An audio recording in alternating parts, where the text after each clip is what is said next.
हा आहे डावकी नदीचा परिसर आहे.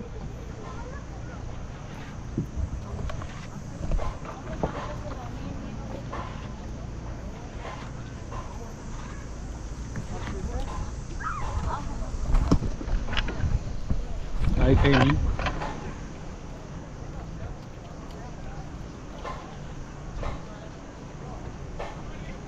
आणि आम्ही आता ते डावकी नदीच्या परिसरामध्ये थोडंसं नदीच्या पात्रामध्ये थोडंसं काही दगड मिळतात का बघतो.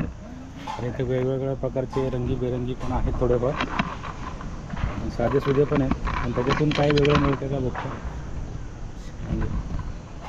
म्हणजे आम्हाला घरी न्यायला होईल तो.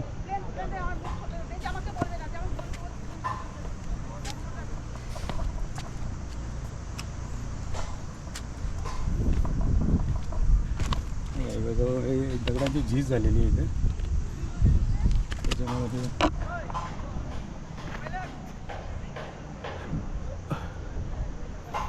इथलं काही कारणास्तव इथल्या लोकांनी बोटी रंगवताना या दगडांना रंग दिला आहे. कॅम्पिंग साईट तर तिथपर्यंत.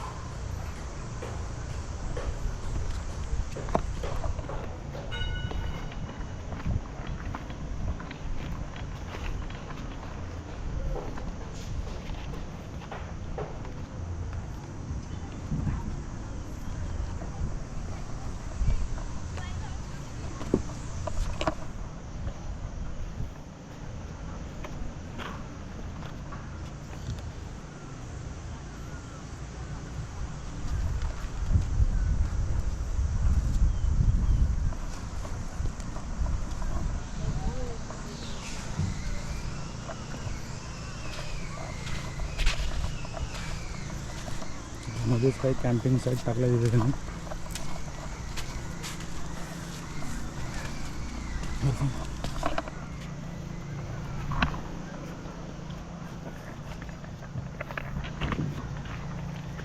तिकडं ते परत दगड घ्यायला जाताना एवढं कसं लांब जाणार ते. तिथून चढायला आहे असं घेऊन येते दगड माहीत नाही काय.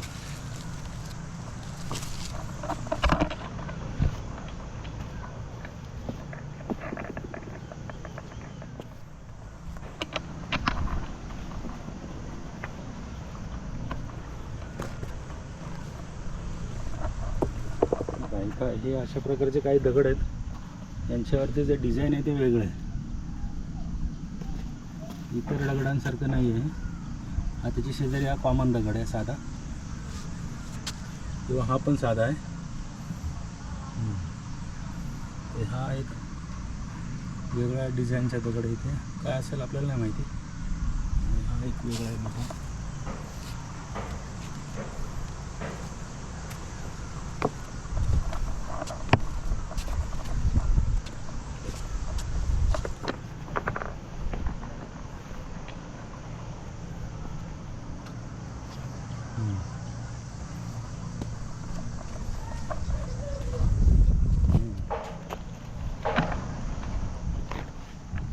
वेगळा माहीत आहे.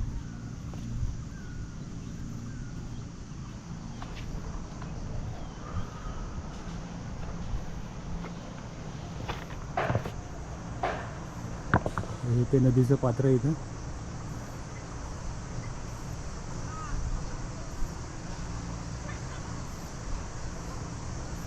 हे दगड कसे एकत्र राहतात, पांढरे आहेत, काळे आहेत, गोरे आहेत, छोटे आहेत, मोठे आहेत, रंगीत आहेत.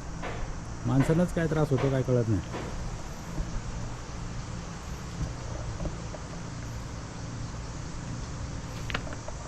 हे आहे नदीचं पात्र.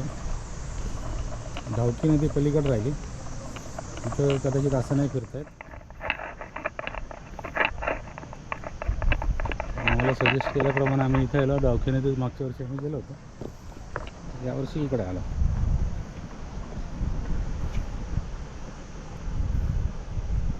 काय मिळत नाहीत दगडं, समान समान आहेत, सेम टू सेम. थोडे बारीकच घे, वजन नको आपल्याला. हे ॲक्च्युली दगडावर हे लायकेन आहे, याला लायकेन म्हणतात.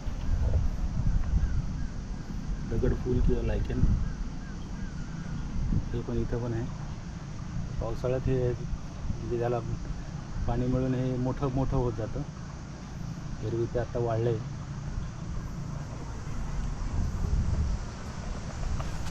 सो आता इथून आम्ही परत जातो मागे.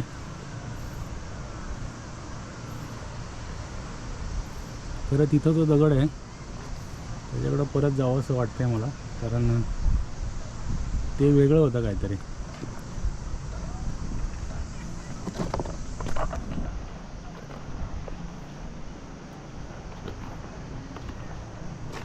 इथे ह्युमिडिटी जाणवते.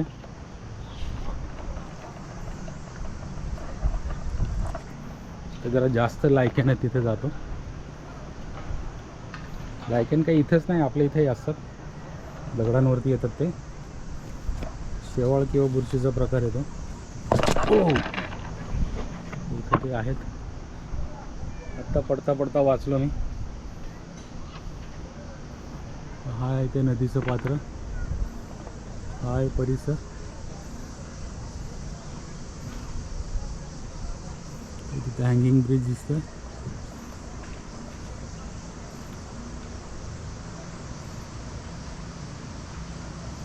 वेगळं काय दगड दिसत नाही मला.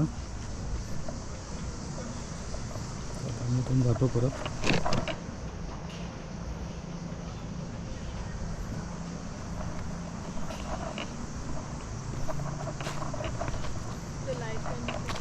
काढलं नाही, जवळ गेलो होतं ना त्याच्या.